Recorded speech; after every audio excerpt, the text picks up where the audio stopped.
morning. We've got a super petty NBA fight on the way in just a minute. But for now, in that corner, Matt Berry. And in this one, weighing in at pounds, me, Elle Duncan.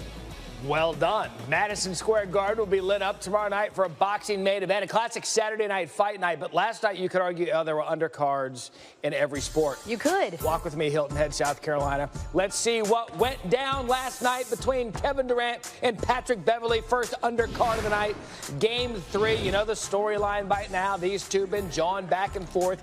KD was triggered. Kevin Durant used himself in the third person in his pregame press conference, and then he played basketball at a really high clip. Here, sets off, gets around Beverley, mid-range jumper. Again in the first, Bogut again sets a screen on Beverley, down low. Durant again makes another jumper. Next possession, Bogut, another screen on Beverley. You can see the game plan early on. Get rid of Beverley, isolate Kevin Durant, and he would take advantage. 5 of 5, 12 points in the first quarter for KD. Second quarter up big. Durant in transition draws the bucket and the foul on Beverley. Durant 27 points in the first half, made 9 contested shots in the first half, only made 5 makes on contested shots in the previous 2 playoff games combined. It was a big first half. Of the first half, Steph Curry would say, quote, as much momentum as we lost in the final 16 minutes of Game 2, we got it back early. A little bit of drama here with Beverley. This time he's going after Steph Curry, because it appears that KD wasn't going to have any of it, so go after Steph. Then in the third, things staying chippy. JaMychal Green gets called for the offensive foul, and then watch. Both are assessed technical fouls. Oh. Durant can't believe it. That's a story, because it's his third of the playoffs. 7 gets you a 1-game suspension. He doesn't care, though. Hits the 3 despite being knocked down. 38 points in total for KD. Warriors win 132-105. So what about it, Durant? Did you try to make it a point to come out and kind of remind people exactly who you are with all the talk that's been going on in this series? I've been in for 12 years and I'm 30. I don't need to show nobody nothing at this point. What did you see about Kevin's mindset tonight? He was aggressive from the start at both ends. He attacked. He said it yesterday. He's Kevin Durant, and so he showed everybody who Kevin Durant is. Where did things go wrong today? When we showed up. I see every morning and screening. I was going to say. Now, where's it? Well, when I walked in. Yep. Durant tied the most points in a playoff game by any player with 30 minutes or fewer in the shot clock era. That dates back to 54 and 55. He tied his fellow Longhorn, LaMarcus Aldridge, who did it against Durant in 2016. KD's current teammate, Steph Curry, checks in at third on the list. Matt, every good boxer needs a jab, right? Yeah. Okay, well, these two dudes aren't boxers, so their jabs are verbal. I'm talking about Jared Dudley and Ben Simmons, the war of words last night. You'll remember that Brooklyn decided to throw a little bit of shade, right, with this poster yesterday. It says, have you seen his jumper, identifying characteristics just average? That's because Jared Dudley essentially says Ben Simmons a great player in transition. Once you slow him up on the court, I think he's average. And Simmons said, What do you think of that? It's coming from Jared Dudley. Come on. ooh, burn. Know your place, Jared Dudley. Third quarter, Simmons and Dudley. The madness continues. Dudley switches on J.J. Redick and fouls him from 3, and then he's yelling, he's upset, and Simmons is giving him the side eye. That was subtle. Not so subtle, this one. This is good. This is a very petty highlight, Matt. Later in the third quarter, Dudley, look at the air ball. Oh, I mean, it wasn't great. And look at Ben Simmons' reaction. Just very demonstrative. Throws his arms in the air. Like, what happened, son? Dudley finished 0 for 2 from the field. He had 0 points. But let's get back to what actually factored in, and that was Ben Simmons last night with his team up 7. Pass here, banks in the floater. Simmons, 31 points, 11 for 13 shooting, 9 assists. Dudley said, listen, I give it to him. He played absolutely phenomenal. Certainly didn't look average there. Sixers up 117-105. Redick to Simmons to Tobias Harris for the finish. Sixers now at 14. Harris himself, great game. 29 points, 16 rebounds. I'm going to play devil's advocate here, Matt. We didn't actually show him do any jump shots. Ben Simmons? Right? Like, Ben Simmons didn't do that. However, as far as the beef goes, he's done with it. Ben, do you think Jared Dudley still thinks you're average in half-court play? No, I'm not worried about it. Dudley hit that three-point, actually airballed the three-pointer. I saw you look at him. Was there something extra there? I don't really have energy for it, man. Honestly, it's done. People are going to say what they want to say. It is what it is. I just got to play. How average did Ben Simmons look tonight? Not very. He's an all-star for a reason. One of the most dominant players in this league for a reason. And he showed up when we needed him. Show up he did. Here's a by-the-numbers look at the Sixers' performance. Ben Simmons, 11 for 13 from the floor. The 84.6 field goal percentage is the highest in a 30-point game in 76ers playoff history. Not so average. Simmons also led the way for a Philly starting five that scored 111 points. That's the most for the Sixers starters in a playoff game since the NBA began tracking starters in 1970-71. And Tobias Harris, 29 of those points, went 6 for 6 from three-point range, tied for the second most three-point makes without a miss in a playoff game in streak. Hi, Matt. Dare I say that one of the more fun matchups that you're not paying attention to in the NBA playoffs, Jamal Murray and Derek White. I'm all over that one. Right? Also known as the Nuggets and the Spurs. I watch everything NBA playoffs. Do you? Yep. I believe it. Did you watch this happen in real time? I mean, listen, the kid is unconscious. How high off the glass can you put a ball? It was almost over it, but it drops in. He was on the attack the entire night. You see him here driving baseline, lays it in. This was just his third playoff start of his career, less than 20 seconds to go. White with the steal. Who hurt you? White had 26 first-half points, most by a Spurs player in any half of a playoff game since Tony Parker in 2009. And quite a lineage. Right? It gets better. White with the give. He drills the three. Next possession, what White was doing in the paint, 12 of 14 in the paint, fouled, and one. Jamal Murray had all the heroics in the fourth quarter of game two. It's as if it triggered White, and he wanted to show he could get it done. 6 minutes left to play. DeMar DeRozan, feed the beast. That's a three. That is so Spurs. It's so Spurs, right? Out of nowhere, he's been a playoff revelation. Spurs win 118-108. They go up 2-1 in the series. And then peak pop after about Derek White. Coach, what was your impression of Derek tonight? Yeah, he's okay. He's okay. I have to answer that question. You were at the game, right? He was obviously spectacular. I don't know what else to say. There's no doubt in my mind that Derek White, the last couple of days, has been reminded about Jamal Murray's fourth quarter performance. Derek White came out like he hadn't eaten in 2 days. He came out hungry. He came out pissed off, and he sent a very loud and clear message. Now, I'm anxious to see our guys, how do we respond to that? Where is your pride? You know, where's your toughness? Where's your grit? So game 4 is going to be really like a great insight into who we are as a team, especially our young players, especially Jamal Murray. Great fourth quarter. We win the game in game 2. Well, he's going to learn as a young kid, it can't be just one quarter. It's got to be every night if you want to be a really good basketball player, especially in the playoffs.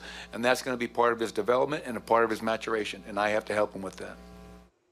By the way, you mentioned lineage. Yeah. White, a career-high 36 points. First Spur to score at least 35 before the age of 25 since Tim Duncan.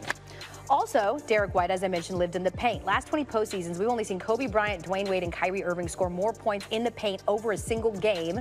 That 36 points, his most during his young NBA career. You know, hey, welcome back to Sports Center with Matt Barry and Elle Duncan. Time for your half-hour headlines. Yeah, if you look back to game 2 between the Warriors and Clippers, there are really 2 storylines. Okay. 1, the Warriors were up 31 at that point, maybe a beatdown. 2, however, Clippers came back and made history, winning game 2. The beatdown portion is important because the final score was last night's game, 132-105. Warriors over the Clippers. Blowout. And now the Warriors have a 2-1 series lead. Kevin Durant efficient and dominant. He scored 38 points, added 7 assists. This is a day after proclaiming to the media, you know who I am. I'm Kevin Durant. Where did things go wrong today? When we showed up. And that statement says it all. And yes, we do know who you are, KD. You're tied for the most points in 30 minutes or fewer during a playoff game in the shot clock era. You're now 9 of 13 when defended by Pat Beverly during this series. And you've also passed Magic Johnson for 14th place on the NBA's postseason scoring list. Described by his coach as one of the most dominant performances of his young career, Ben Simmons torched the Nets to help the Sixers rout them in Game 3. Check this stat line. 31 points on 11 for 13 shooting, 9 dimes, 4 rebounds, 3 blocks, and 2 steals. And despite being without Joel Embiid, Philly takes a 2-1 series lead.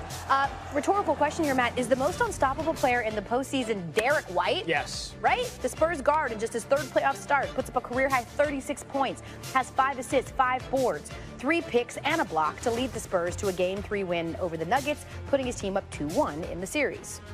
Hockey now, Caps in. For San Antonio, Derek White. Jamal Murray went off in Game 2 to help even the series. Michael Malone, the Nuggets coach, he said he thinks White heard about that for the last 2 days. So he came out and did something about it. Gets the and one there. High up off the glass and then the flex. He's mild-mannered guy usually, they say, but man, he came out energized in this one. He emerged after DeJounte Murray tore his ACL for the Spurs, and check him out. He's taken over this game by himself. 26 in the first half matches his previous career high, most by a Spurs player in any half of a playoff game since Tony Parker in 2009. Spurs up 3 at the half. More White gives it to Marco Bellinelli. Played at Colorado. Tad Boyle coached him up. Spurs first-round pick in 2017, and look at him go. You heard Michael Malone earlier. He said he came out like he hadn't eaten for 2 days, and he was hungry. Spurs up 10 after the free throw, and then White for 3 more. Next Spurs, hey, man, feed the hungry guy. Career high 36 points for Derek White, and he held Murray to just 6 points. Spurs taking 118 to 108. Coach, what was your impression of Derek tonight? He's okay. He's okay. I have to answer that question. You were at the game, right? He was obviously spectacular. I don't know what else to say. There's no doubt in my mind that Derek White, the last couple of days, has been reminded about Jamal Murray's fourth quarter performance. Derek White came out like he hadn't eaten in 2 days. He came out hungry. He came out pissed off, and he sent a very loud and clear message. Now, I'm anxious to see our guys, how do we respond to that? Where is your pride? You know, where's your toughness? Where's your grit? So Game 4 is going to be really like a great insight into who we are as a team, especially our young players, especially Jamal Murray. Great fourth quarter. We win the game in Game 2. Well, he's going to learn as a young kid, it can't be just one quarter. It's got to be every night if you want to be a really good basketball player, especially in the playoffs. And that's going to be part of his development and a part of his maturation, and I have to help him with that. Hey, the Nuggets haven't won in San Antonio all season. Game 4 there on Saturday, and can't say enough about White. He finished with a career-high 36 to go with 5 assists and 5 rebounds. Only other players under Greg Popovich with a 35-5-5 game in the playoffs, Tim Duncan and Tony Parker. Oh, no. Now you know. 38 for Durant as the Warriors put it on the Clippers at Staples Center, 132 to 105. They shot 55%, held the Clippers to 37%. And Durant, just spectacular. I mean, they ran a lot of screens for him with Andrew Bogut helping out. And Durant was able to get to his spots and just knock down shots. Shot 14 of 23 in the game. There once again, down low, he gets free with the screen from Bogut. Durant, technically 3 for 4 when guarded by Beverly on thirds, but as you can see, they had to do a lot of switches. Durant with 38 points, the Warriors roll in Game 3. Byron Scott with us on SportsCenter to break this down some more. So it looks like with that comeback, the Clippers got the full attention of Durant and the Warriors, and that didn't turn out to be a good thing for them. No, you know what, Stan, every now and then you got to stop poking the bear. and they poked the bear in Game 2 and came back with an unbelievable historical comeback to win that game. But all they did, I thought, was really wake up the Golden State Warriors. That's all they did. Yeah. And when you wake up the bear, you know, sometimes that bear's going to maul you, and that's exactly what happened tonight. Kevin Durant, you know, averaging 8, 9, 10 shots a game in the last 7 to 8 games, came out with a very aggressive mindset from the start. And he said it after the game that, you know, Steve Kerr made a subtle adjustment. The subtle adjustment was get him the ball. You know what? Get him the ball. Make sure he gets 20-plus shots tonight, and let's see what happens. And we saw what happened, 38 points in 30 minutes. That's the Kevin Durant that we all know and love. The Clippers have a lot of fight in them. Yes. As we saw in Game 2. Yes. And Doc Rivers has them, I believe, overachieving. Yes. But this had the look of a mismatch. And it made it look like this is going to be a serious uphill climb for the Clippers to try to even stay in this now. Well, you know what, Stan? I think when we looked at the playoff picture, everybody looked at 1-8 and they saw the Clippers against the Golden State Warriors, and everybody said this was the only mismatch out of all the other games or all the other series in the NBA, as far as the Western Conference and the Eastern Conference. Right. Well, the Clippers said, nah, it ain't that big of a mismatch. But I always thought that they would win one of these games, and I thought it would be at home. The Golden State Warriors would win this series 4-1. I still think that to be true. But again, all they did was wake up the bear, and Golden State noted if they don't come every single night focused on what they have to do, that they can get beat. All right, now I know this is an impossible task here, given what we saw, but if you're coaching the Clippers, is Beverly your best chance against Durant? Is there any sort of adjustment they can make so this doesn't happen again? Well, you know, the only other adjustment Doc can make is say, listen, even if Beverly's guarding him, we got to double team him. Okay. You might have to come at him even when he's facing you, you know, and a lot of times when you come at great players and they can see the double team come, they can, you know, still pick you apart. But the alternative is you stick with him one-on-one, you're going to give up 40. Right. You know, especially if he has to play in the fourth quarter, which he didn't have to do today. He had the luxury of being able to sit out the fourth quarter and still have 38 points. Great players, you have to mix up your defense against them, because if you give them a steady diet of one thing, they will tear you apart. And Kevin Durant is one of the greatest players in the game today. And then you double him, you get Thompson and Curry moving around for wide open Pick your poison. Pick your poison. A lot of poison there, too. A lot of poison with that Golden State Warrior team. All right, Coach, good to have you on the show. Stan, good to see you. All right. More playoff basketball coming your way Friday on the ESPN networks. We got the Raptors and the Magic, 7 Eastern on ESPN, and the Celtics and Pacers continue their series in Indiana, 8:30 Eastern, that game on ABC. And then we wrap it up with the Blazers and Thunder, 9:30 Eastern on ESPN. Playoffs continue Friday on ESPN and ABC.